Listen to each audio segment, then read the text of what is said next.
भाइयों, आज हमारी समस्या है जरा एक मिनट ठहरिए।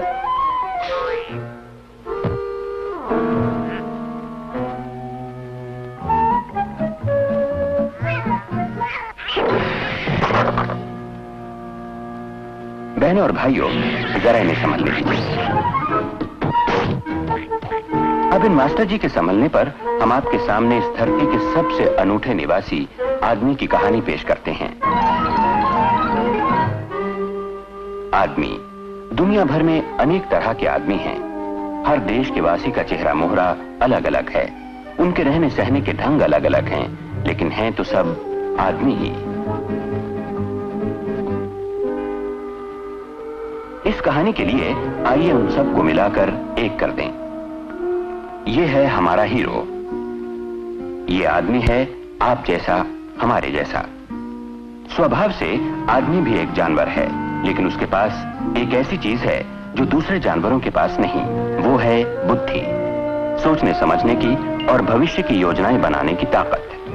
बाकी सब जानवर धूप बरसात को झेलते हैं, लेकिन आदमी ने अपनी बुद्धि से इन मुसीबतों से बचने का उपाय कर लिया है।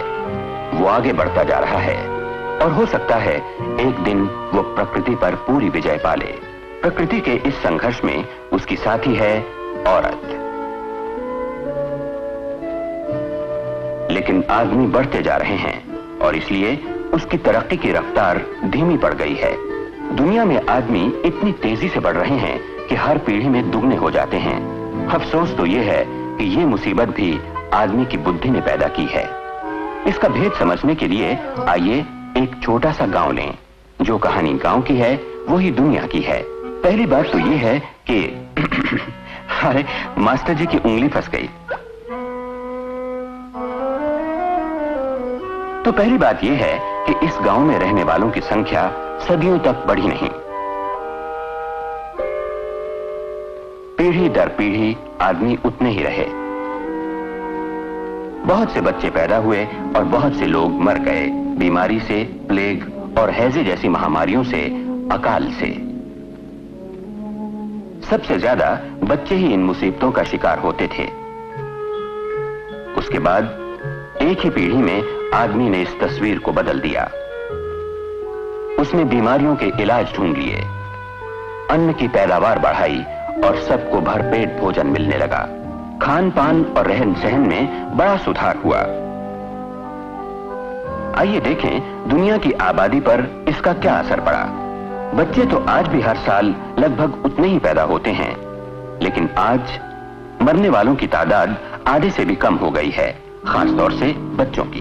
तराजू का एक पलड़ा भारी हो गया, मरने वालों की कमी हो गई। इसीलिए गांव की आबादी बराबर बढ़ने लगी और जो आदमी बढ़ने लगे उनकी जरूरतें भी बढ़ने लगीं।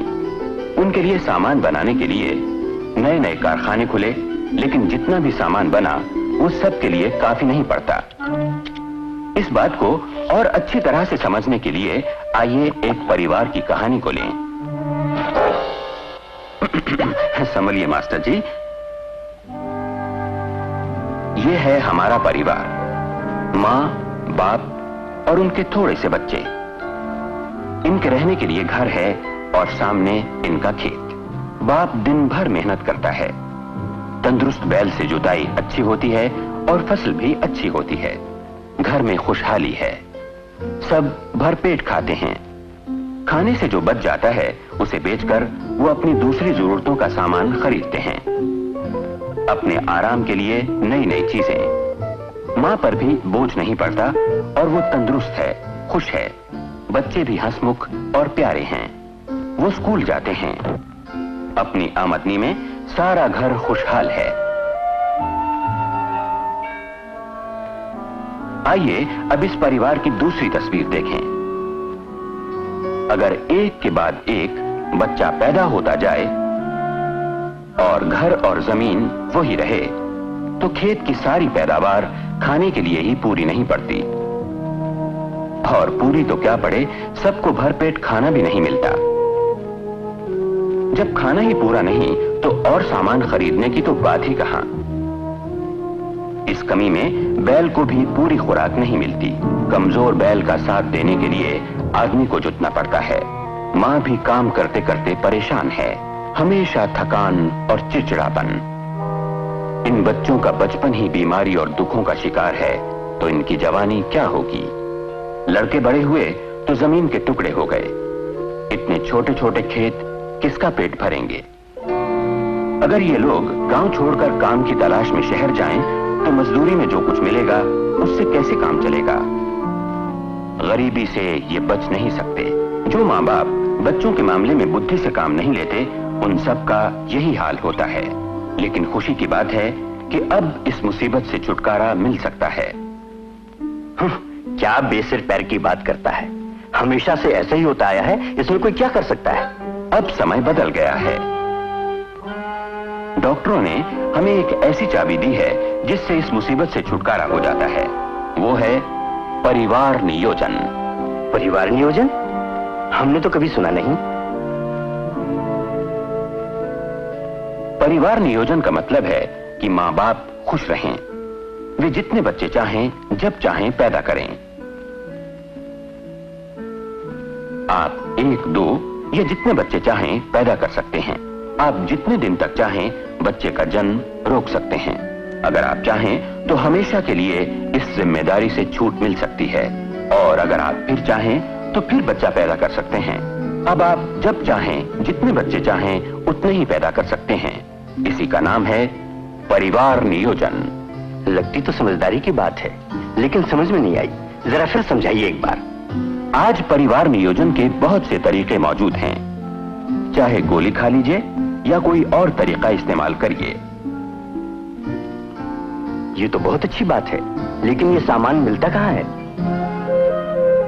आप इन तरीकों के बारे में और अधिक जानकारी के लिए डॉक्टर से सलाह लीजिए, परिवार नियोजन कार्यकर्ता से मिलिए या परिवार नियोजन केंद्र में जाइए। ये तो बड़ा आसान है।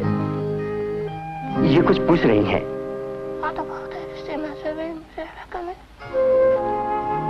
ये पूछ रही हैं कि क्या इन तरीकों का इस्तेमाल ठीक है, लोग इसे बुरा तो नहीं समझते। आज तो सभी इनको इस्तेमाल कर रहे हैं। दुनिया के करोड़ों माँ बाप परिवार नियोजन को अपना रहे हैं। अपने पड़ोसियों को देखिए, यही हाल दुनिया भर में है। तो मैं अब तक अंधेरे में ही रहा। इससे नुकसान तो नहीं होता। सवाल तो बड़ा अच्छा है। परिवार नियोजन के तरीकों से कोई नुकसान नहीं होता।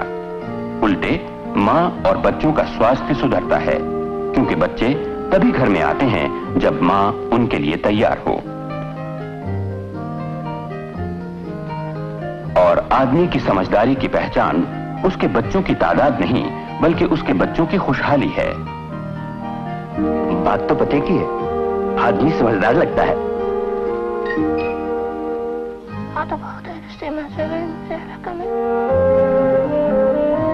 अच्छा भाई, हम भी आजमाएंगे। जो माँ बाप परिवार नियोजन पर अमल करेंगे, उनका और खास तौर से उनके बच्चों का भविष्य सुखमय हो जाएगा।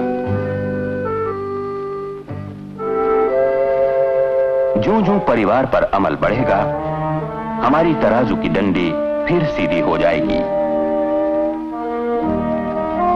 आज हर माँ बाप अपना भविष्य सुधार सकते हैं। केवल अपना ही नहीं, बल्कि दुनिया का भविष्य सुधार सकते हैं।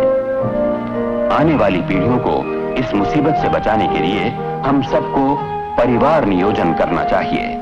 आपको भी।